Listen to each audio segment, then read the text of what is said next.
This animal defied reason, not only for the park ranger who found her on the snowy mountainside, but also for everyone who came in contact with it afterward. The Furry creature, which mostly resembled an infant elephant, was unlike anything anyone had ever seen before. But when they found out what she truly was, everything changed. Before we start, smash the like button and make sure to subscribe if you haven't, and hit that notification bell so that you won't miss any new stories. Alice had been a park ranger for years, walking the same snowy trails almost every day. The mountains were peaceful, covered in a blanket of white, with only the sound of her boots crunching in the snow. She scanned the land, making sure everything was safe, just as she always did, never expecting surprises. But on this cold morning, something felt different as she made her way up a gentle hill. A soft, whining sound floated through the chilly air. It was faint at first, almost like a breeze, but there was something sad in its tone. Alice paused and turned her head, trying to figure out exactly where it came from. The sound grew a little louder, a weak cry that seemed to ask for help. Alice's heart beat faster as she strained her ears. She knew every animal that lived in these mountains, and this sound didn't fit any of them. It was enough to make her change direction and move carefully toward it. With each step she took, the strange whining sound became clearer. It was definitely close by, and whatever made it seem to be in trouble. The tracks looked unusual, not like any deer, rabbit, or wolf. They were rounder and bigger, spaced in a way that suggested a heavy animal. The footprints led her through a patch of frozen grass and up a small rise. Suddenly, the trail ended at a deep hole in the snow. Alice stopped right at the edge, steadying herself so she wouldn't fall in. The hole was about 6 feet deep, its walls smooth and white, with clumps of snow where something had clearly struggled. The whining was coming from inside the hole. Peering down carefully, Alice saw a creature unlike anything she'd ever seen before. It was covered in thick brown fur with big round ears and a small trunk-like nose. Its eyes were wide and frightened, and its little trunk reached up toward her, making those same sad sounds for help. Carrying the branch, Alice returned to the edge of the deep hole. She knelt down, trying to avoid slipping, and slowly lowered one end of the branch toward the strange creature below. The animal reached for it with its small trunk, wrapping it around the wood just like she'd hoped it would. Alice braced herself and tried to pull gently, hoping that the creature might be light enough for her to lift it up. But as she pulled, she quickly realized that the animal was much too heavy and too stuck in the packed snow to be lifted out this way. The branch bent dangerously. She stopped, not wanting to break the branch or hurt the animal, and tried to think of another way to help. Plan B came to her quickly. She would use the branch to dig away at the snow instead, slowly making a ramp so she could walk down and help the animal get out. Alice started digging at the edge of the hole, using the branch to push aside loose snow. Little by little, the work was hard and her hands soon grew cold and tired, but she kept going. Time passed slowly as Alice kept digging and the ramp started to take shape. It took her nearly an hour to make it wide and shallow enough that she could climb down safely. She was tired, but she finally saw a way to reach the animal without falling in herself. When the ramp was ready, Alice carefully stepped down, moving slowly so she wouldn't slip. The animal stayed still, watching her approach, but didn't seem afraid. She reached out her hand, palm up, and to her surprise, the creature stretched out its trunk and gently folded it over her hand. The creature tried to get to its feet, wobbling at first, but managed to stand after a few seconds. Alice helped support it as they walked together, slowly making their way up the ramp and onto firmer ground above. Once safely out, Alice and the strange animal stood together on the sturdy ground. She couldn't help but stare at it in disbelief, still catching her breath. "What are you?" Alice whispered while analyzing the animal. It had many similarities to an elephant: large ears, sturdy body, and a long trunk. Most wild animals would flee, but this one didn't. The animal's appearance and behavior were puzzling. It hadn't run away, and now it seemed to want to stay near her. "Just a few more miles, and then back home to my cabin for lunch. Let's hope the afternoon will be less eventful," she told herself.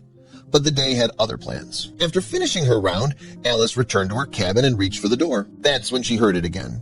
The same soft whine from earlier. Only this time, it wasn't distressed. It sounded friendly. Alice turned, hands still on the doorknob. At the top of the snowy hill stood the creature, the same one she had just helped. "Did it follow me?" she whispered, wobbling clumsily. The animal made its way down toward her. Each step was slow, collecting snow in its thick fur, but it never looked away from Alice. It was clear it wanted to be near her.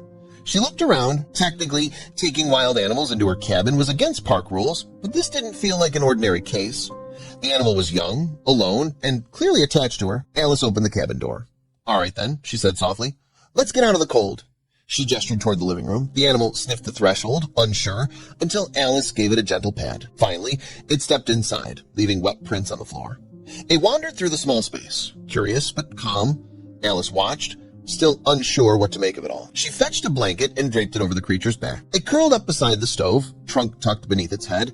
With a quiet, almost human sigh, The creature closed its eyes as though it had always belonged there. As the afternoon sun drifted across the sky, Alice made herself a cup of tea, never taking her eyes off the creature. As night fell and the wind howled outside, Alice added more logs to the fire and checked the door. The animal remained asleep, and for the first time, Alice let herself relax.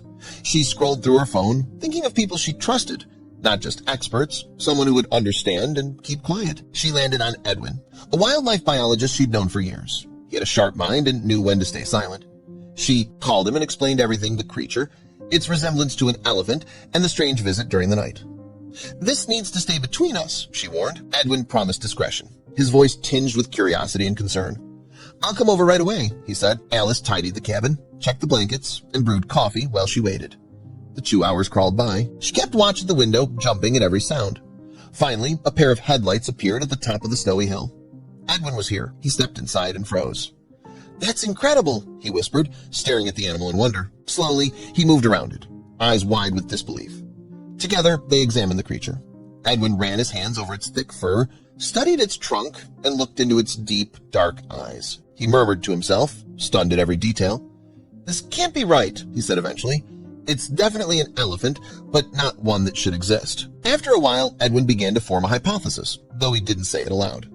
"I need a DNA sample," he said, pulling a small kit from his bag. Alice gently stroked the creature's head as Edwin drew a quick blood sample. "We can't leave her here," he said as he packed up. "If those people come back, they'll take her." He suggested they all go to the university lab. Alice agreed. "Her name is Beth," she said, admitting she had named the creature while waiting.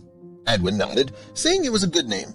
They wrapped Beth in blankets and let her out discreetly. She climbed into the back of Edwin's Jeep, nearly vanishing under the layers. By midday, they reached the nearly empty campus. Edwin used the back entrance, and Beth followed silently across the cold pavement. Inside the lab, Edwin immediately examined the blood under a microscope. Excited, he brought out more slides for comparison. "That's what makes it incredible," Edwin replied. "Beth's DNA is nearly identical to samples from woolly mammoth fossils." He explained that although woolly mammoths had gone extinct over 4,000 years ago, Beth wasn't one, but a direct descendant, the closest living relative ever found. It was a groundbreaking discovery. Edwin compared it to how humans carry Neanderthal DNA. "Almost all of us have a tiny strand left, but Beth carries a lot of mammoth DNA. It's unheard of." He suspected the people searching for her were poachers.